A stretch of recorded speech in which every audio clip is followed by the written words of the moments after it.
Good morning, CLC. Thank you for shining a light on this day with your presence and your love. I invite you to take a nice, deep, calming breath, breathing in cool, crisp oxygen. And as you breathe out all that no longer serves you. Let go of any stress or tension you may be holding in your body right now. Let go of any thoughts of the past or future. And if you feel so inclined, go ahead and take another nice, deep, cleansing breath. And as you breathe out, let your body relax. And allow your mind to be here, now. Universal love enfolds me. Universal wisdom inspires me. Universal spirit enlightens me. Universal power encircles me. I am one, and all is well. As we begin this inner healing process, let me invite you to relax in quiet confidence, opening yourself to the miracle-working higher power. Now symbolize the unity of your thinking and feeling nature by touching your chest with your hand, and let my words act as your own for your own inner healing, acceptance, and receptivity. I acknowledge that there is a power, intelligence, and wisdom greater than my own. I am in the midst of it, and it is in the midst of me, sensitive and responsive to my every thought, word, action, and feeling. I now make this true for myself by saying aloud, I acknowledge. Acknowledging this higher power working through my life, I admit that I am personally responsible for solving my own problems while being guided and assisted by something greater than myself. As I am ready to surrender the conflicts of my ego to the wisdom of this infinite presence, I simply speak these words. I surrender. I surrender.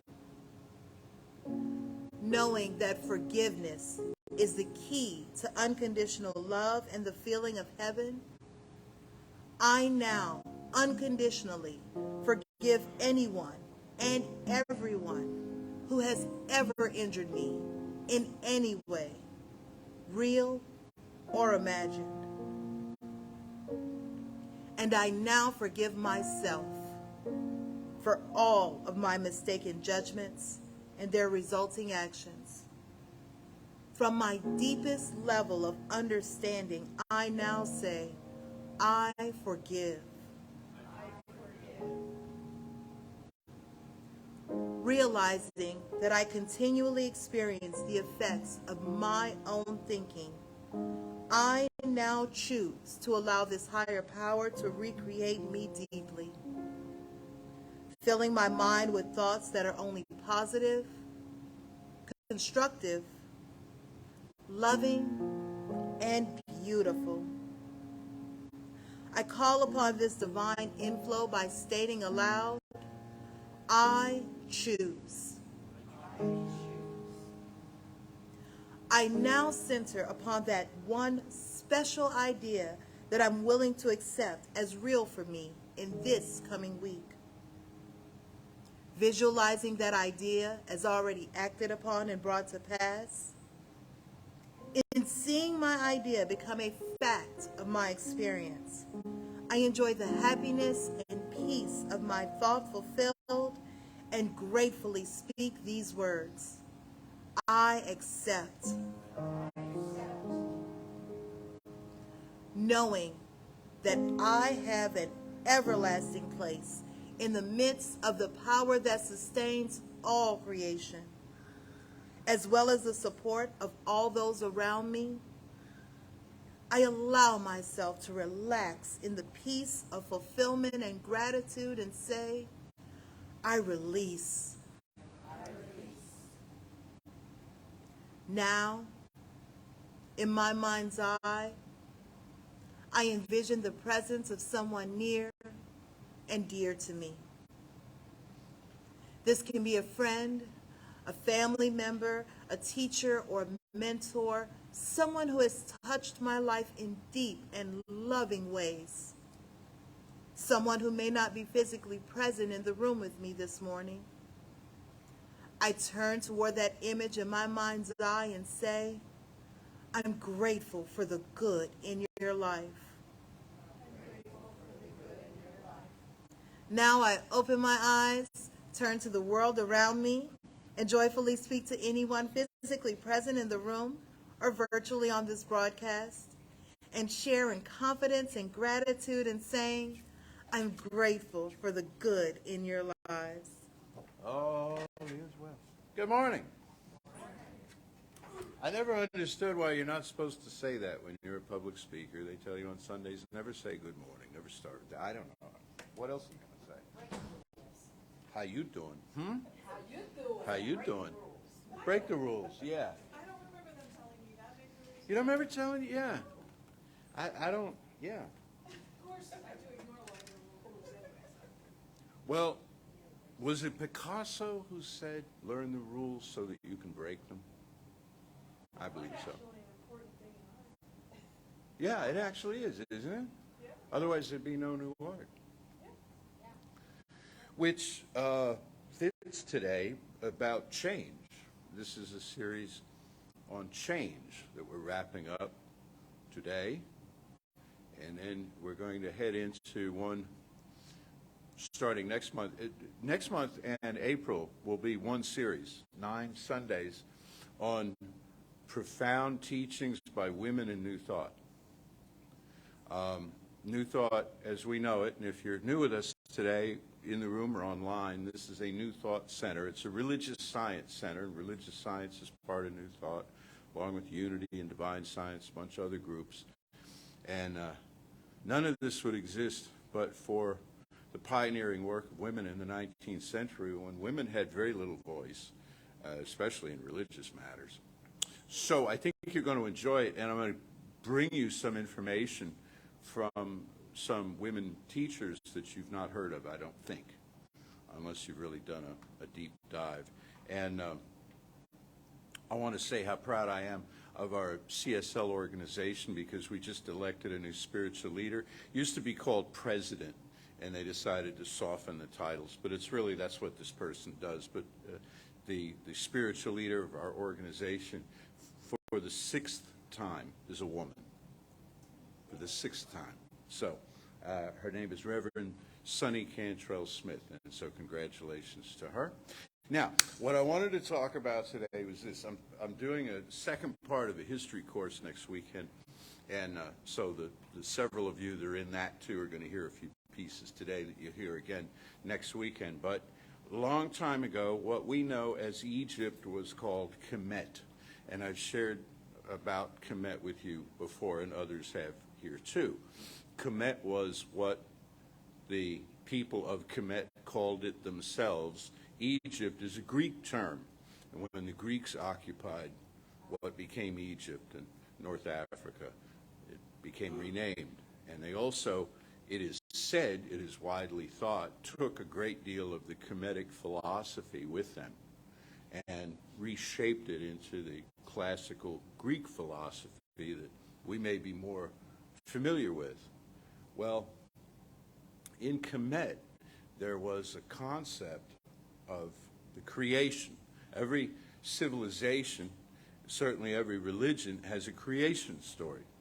You may be familiar with the Judeo-Christian one. There are actually two in the book of Genesis, but you know, God looking out. And then there's a third in the Gospel of John about the Word being made flesh and dwelling among us. Well, there are all kinds of creation stories, and some of them would strike you as a little bit strange if you hadn't heard of them before, involving animals and different things, you know.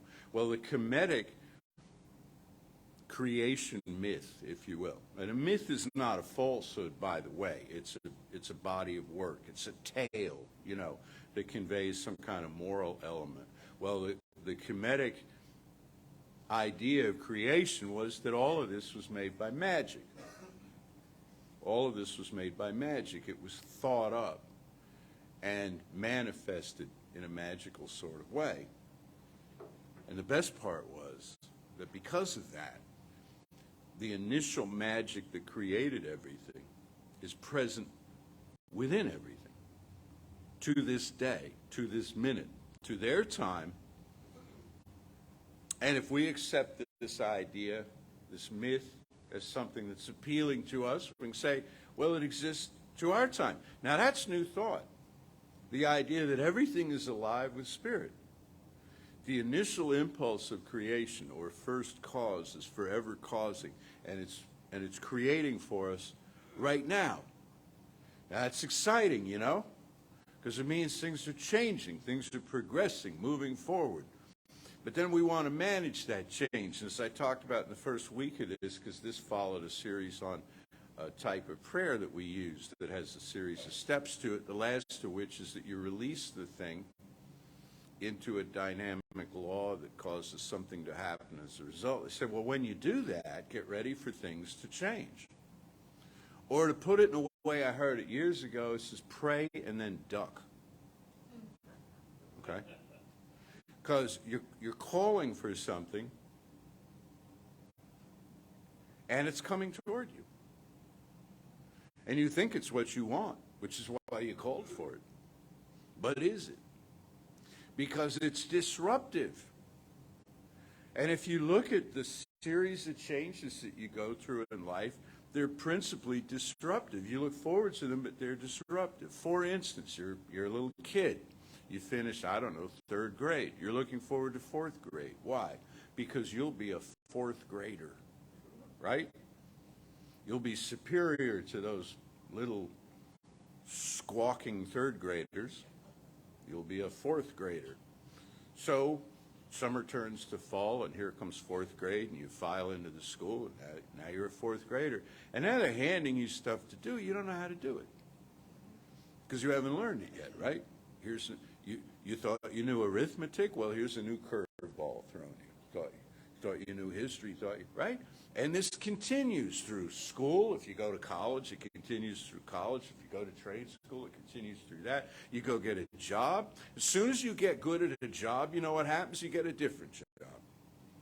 There's a term for that. They call it being promoted. You get promoted, right? And all of a sudden, you knew what you were doing every day. And now it's like, whoa. And now let's decide along the way here that you want to fall in love with somebody. And you want to create a relationship. You want to create a home with them, you know. And so you pretty much know who you are until they come along. Because they're disruptive. Because, like, here's this whole other energy.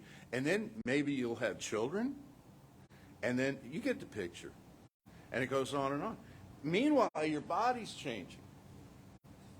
Meanwhile, the news is changing. I heard somebody say the other day, I went out, this was in a movie, they said, so I got up Sunday morning and I went out to get a paper. And I thought, how quaint was that? Do you remember getting up on Sunday morning, going out to get a paper so that you could see what had happened overnight in the world? You don't have to wait that long now. So there's constant change, this maelstrom of change going on. And what we want to learn to do is manage the change, but what New Thought brings to the table is what we want to learn to do is manage our experience of the change, because a lot of the change you just flat can't manage. You can't control it. It's happening anyway, and it appears to be random. So the title of today's talk is between chance on the one hand and choice on the other. Both are extremes, and neither is completely true. There's a balance. In other words, not everything is random. If everything were random, you'd have a mindset of dealing with that randomness. You'd have kind of inoculated yourself against that randomness, and you'd trust nothing. You'd trust no one. Because any minute now, the floor could just open up under you. And if everything were about choice, believe it or not, you'd have no fun. Because you would declare a thing, as Job said, thou shalt decree a thing, and it shall be established unto thee, and the light shall shine upon all thy ways. Well, you'd decree a thing, and boop, there it would be. And there'd be no fun. There'd be no struggle for it. There'd be no self-development, no character building in the process of manifesting the thing. There's a joy of process that you go through. And I quoted, it being Black History Month, I bring up Kemet, and also I quoted Frederick Douglass a couple of weeks ago where he said, where there is no struggle, there is no progress. And that's really true. And I know sometimes we're like, ooh, I don't want struggle in my life. I've had enough struggle. Well, then call it something else. You know, call it what? Self-development. Call it interior management of your soul. Call it something, you know, process. Call it learning. Oh, God. Here's one. This is even worse than struggle. Call it discipline. Nobody likes right? Call it discipline. And we'll get into that next month, where one of the teachers speaks about that faith is a focus. The key to faith is focus, you know. So where there is no struggle, nothing changes. And the struggle is when you're the fourth grader and you get handed the homework you don't understand, or you're the grown-up and you get ushered into the office of the new job you don't know. That's a struggle. Or you meet somebody. And it doesn't even have to be a big romantic relationship where it's life-changing and you move in together and walk off into the sunset. It can be a passing acquaintance, a conversation with somebody. Do you have small talk? Are you comfortable making small talk with people? If not, that's a struggle. And you stand there kind of looking at the floor and you can't think of anything to say, you know. Well, if you stand there and you don't say anything, people file on by and they think you just don't have anything to say. So you have to learn. You have to learn. You have to work on this. Do you have a song in your soul? I'm standing here looking at Brian back there, you know, and Jeffrey over here. Do you have a song in your soul? Then you're going to need to express it in some way through your voice or an instrument and so on. And all the learning of this is a struggle. The learning of this is deep self-development. But life wouldn't have it be any other way. And so we live in this space between randomness and effective order. And I heard somebody say years ago, and I really think it's true. I don't remember who it was, and I don't even think our ACE team here of internet researchers could find it fast enough based on what I'm going to say. But I heard somebody say that when you practice spiritual work, it's a bad sign when the minister's watch falls off. It means you don't know how long you're there for.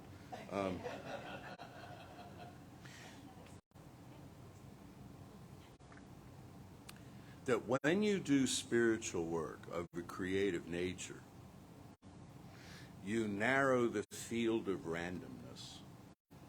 Does that make sense? From where, like, anything could happen, you take it down to staying in front of the microphone. You take it down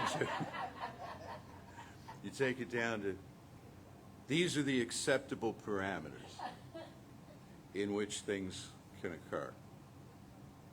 Does that make sense? That's what prayer accomplishes. Prayer is not a cosmic vending machine that just blurps out what you want. It narrows the field of acceptable outcomes based on your preferences.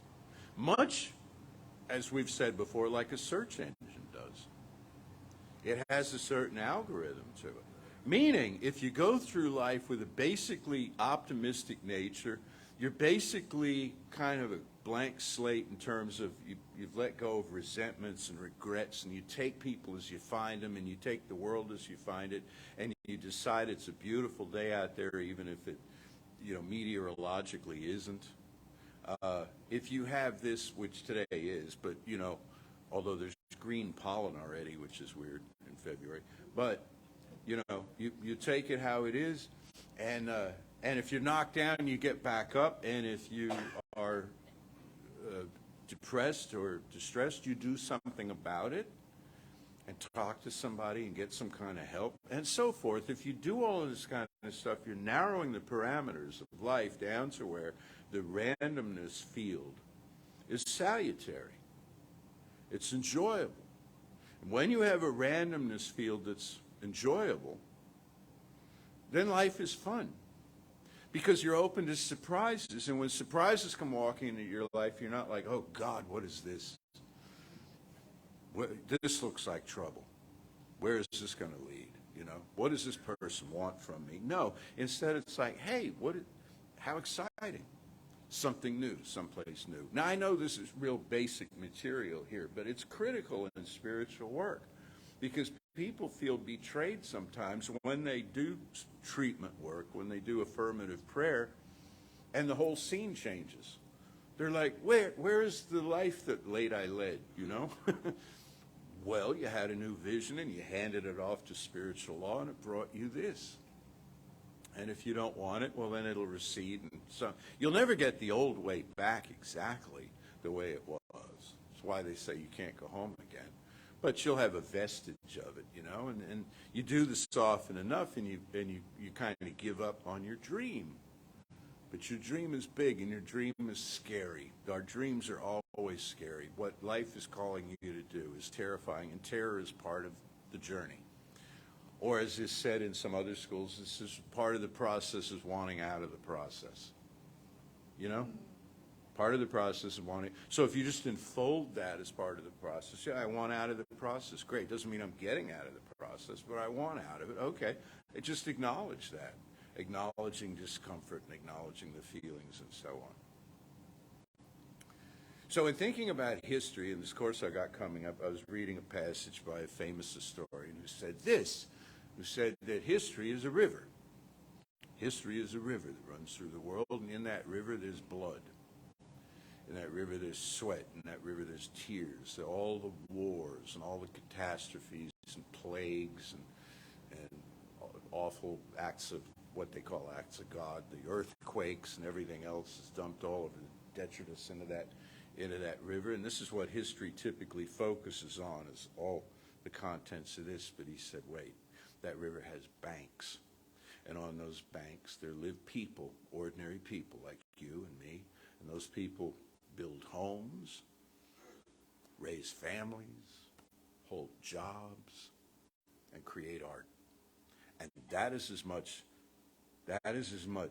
of the history of the human species as is all the tumultuous stuff that we've learned. History is continuing.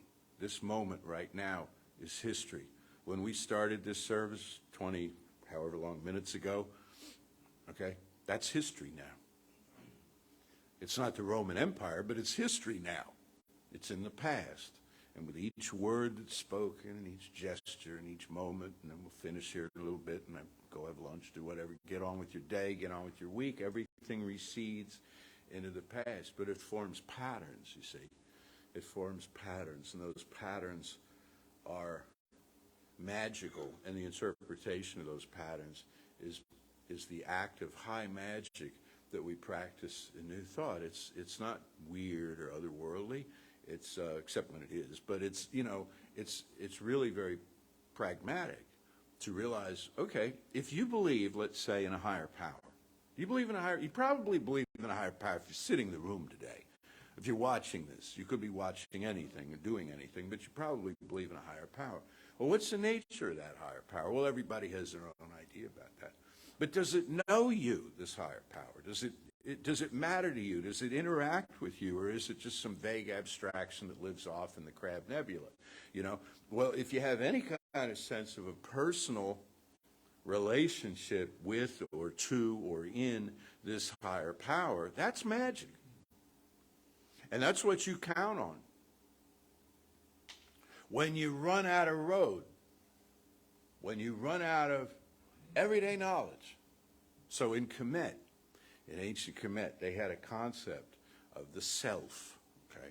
And the self was complicated, and it was made up of a number of parts, represented to the world by a body with the face on it, you know, but a lot was going on behind the scenes here, and within the body was something called Sa, S-A-H, as we would write it, meaning the soul.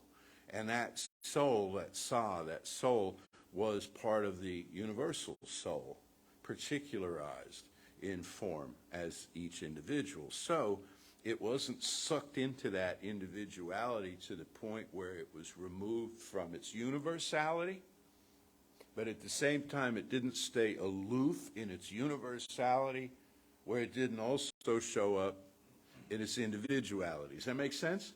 Okay. Our eyes cross at this, but how can this work? Well, it was infinite, is infinite. Being infinite, it can do whatever it pleases, and one of those things is be all there is, while at the same time it's being something there is as this particular thing. And then the Greeks came along and they conquered Kemet, and they conquered it several times, and well, one school of thought says they basically hijacked the whole philosophy, carried it back to Greece, you know, and turned it around. And they took the concept of Sa and their own intuitions, because they were bright people too, and they fashioned it as psyche or soul, okay? And so if you've read Jung and comparable writers, there's psyche, there's the world soul, and then there's the individual soul. And we did a series a couple of years ago and some other stuff on Mircea Eliade, who talked about the axis mundi, which is the place in you where the world soul meets the personal soul, and it's like a tree or a totem pole. You know, it's a vertical device, and it represents, it's the tree of the knowledge of good and evil that stood in the garden of biblical awareness, and it's your spine, and it's your whole neural network, you know, that is where the infinite meets the particular and the local and the temporal and so on. So this was the idea of psyche. Well, I'm telling you all this. See, waiting for payoff, aren't you? Yeah. Well, I'm getting to it. My own time. Laboring away. Okay. Gradually, psyche became, in the conversation, kind of too difficult to explain, and therefore too difficult to vend, you know? If you're going to vend a philosophy, you need something that's really portable, concise, like, do this, you know, obey me, okay? That's a very, you got a choice there, right? And it's very concise kind of philosophy, and you're either in or out. It's a binary proposition, you know.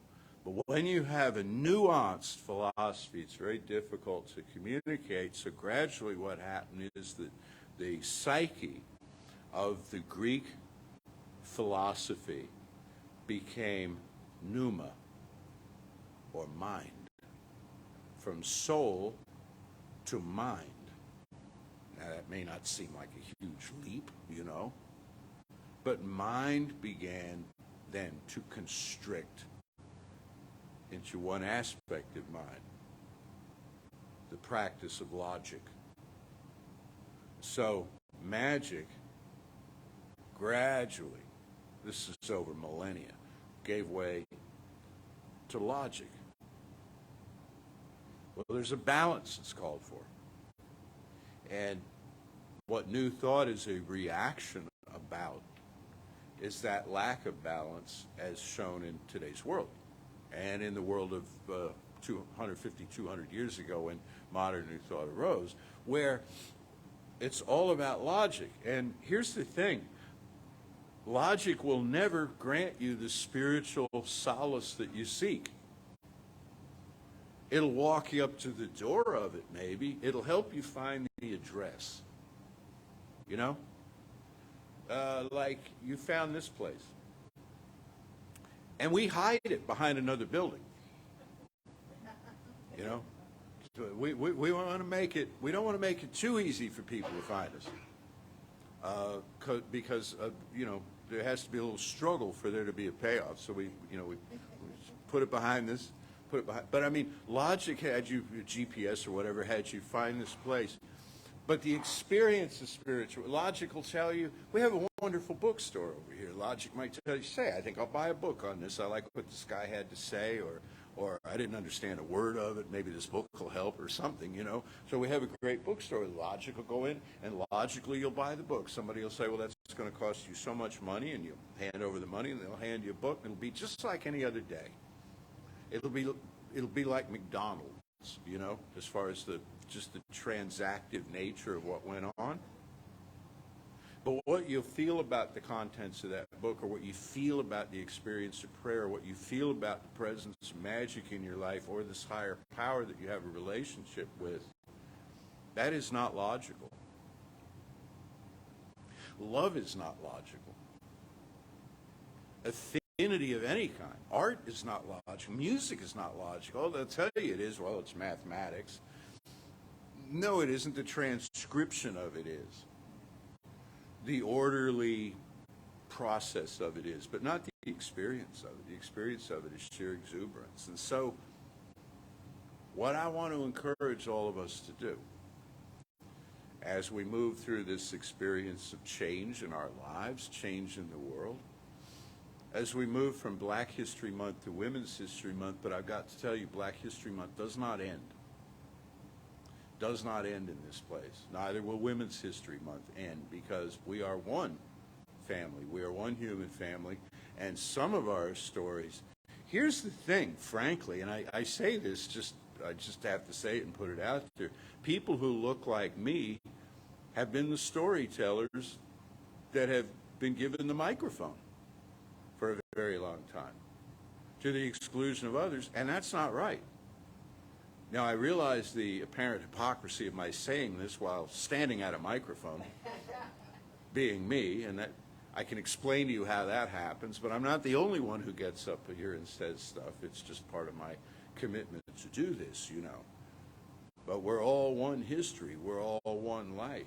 And sometimes we're in that river of blood and pain and misery, and sometimes, most of the time, really, we're on the shore, and it's another day, and we're trying to figure out what to do next. What to do next. And what I have found, to my own satisfaction, because I had somebody ask me recently about this process called spiritual mind treatment or affirmative prayer. I said, well, is it really all that? And I said, well, I've been using it. This will be 47 years this summer. 47 years that I've been practicing spiritual mind treatment. That's a pretty good road test.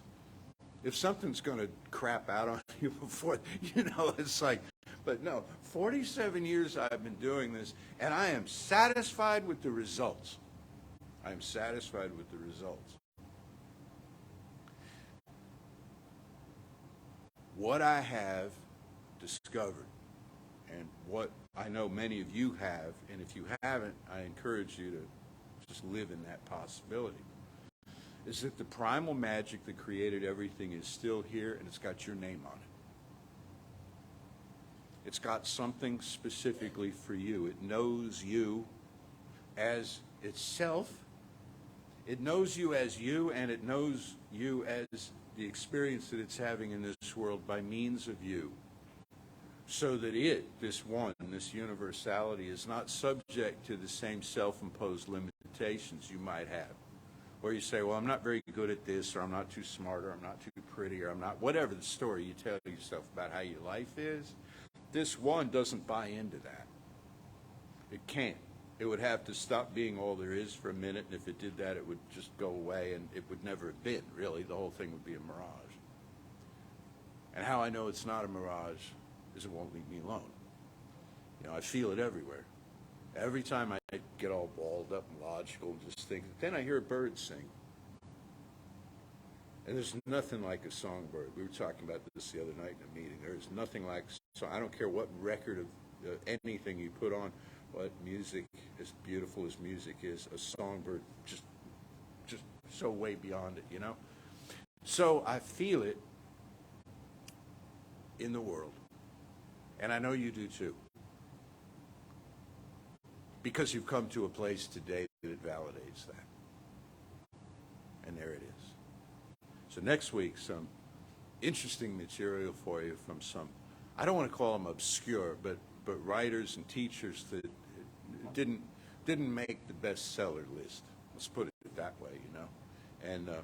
And you'll, I think you'll benefit from it. Let's know together now, one life, one power, one presence, pure spirit, everywhere manifesting. The world's soul that defies logic, that works through each aspect of itself, be it in form or potential.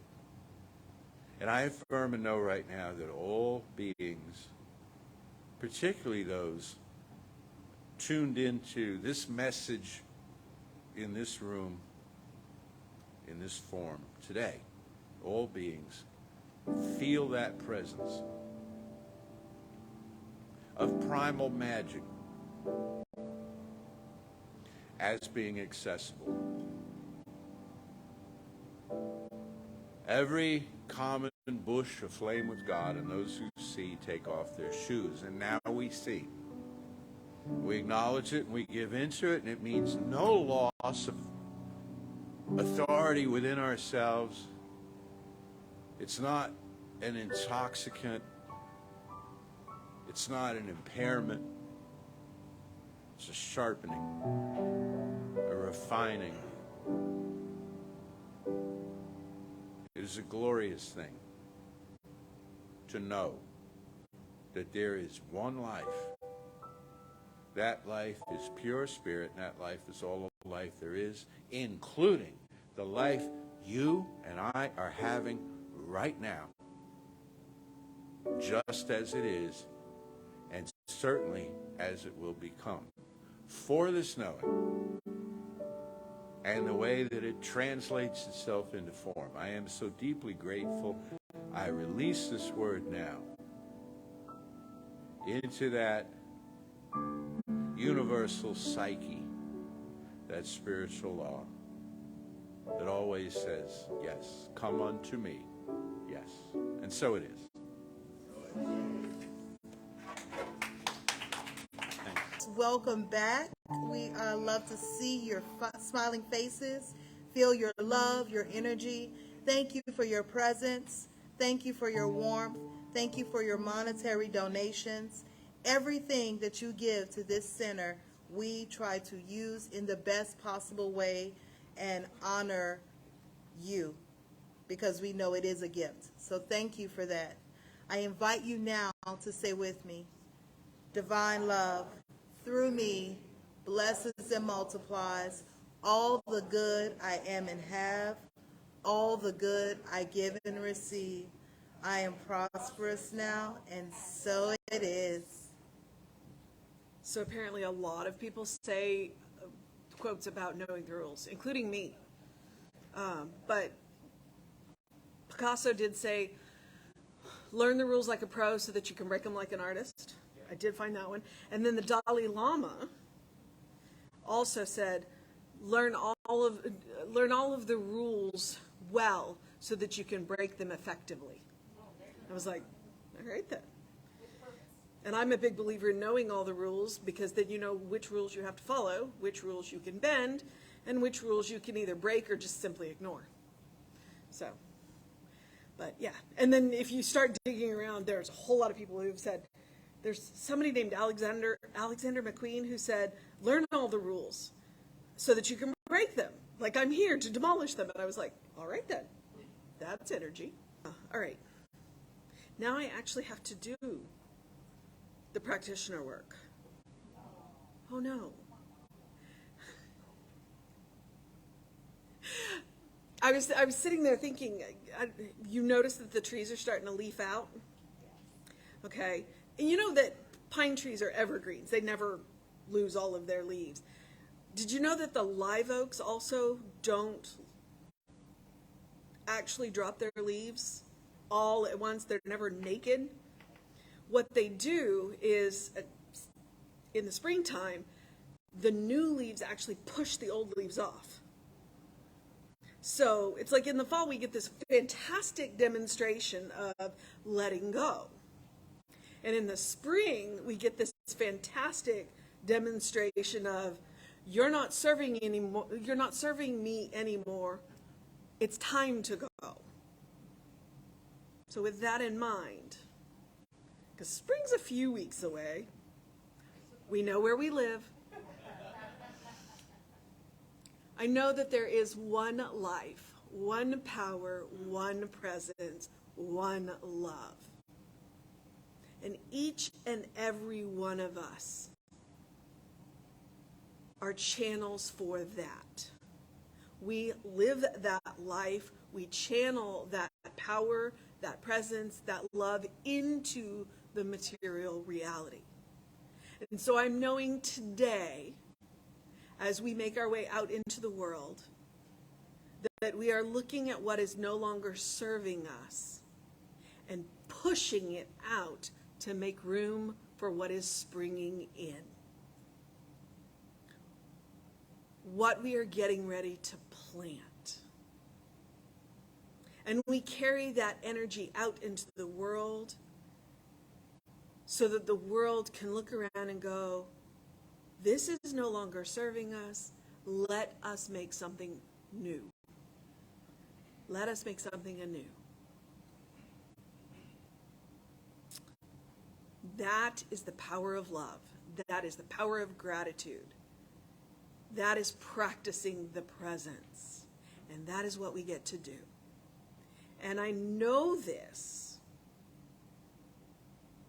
with the fullness of my individualized universal soul. Just as I meet and greet the individualized soul in each and every one of you. That is my goal.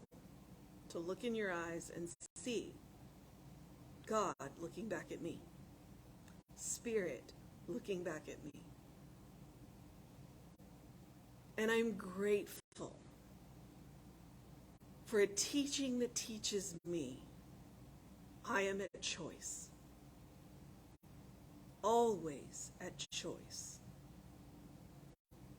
That I have a chance to narrow the field of outcomes.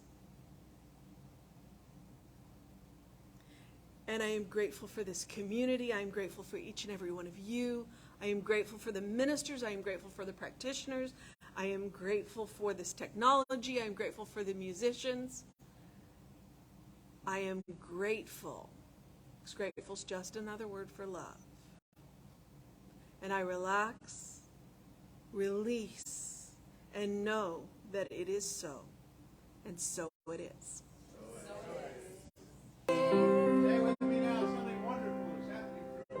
Something wonderful is happening through me. I feel it in my body. I feel it in my mind. I feel it in everything I am. I choose it. I trust it.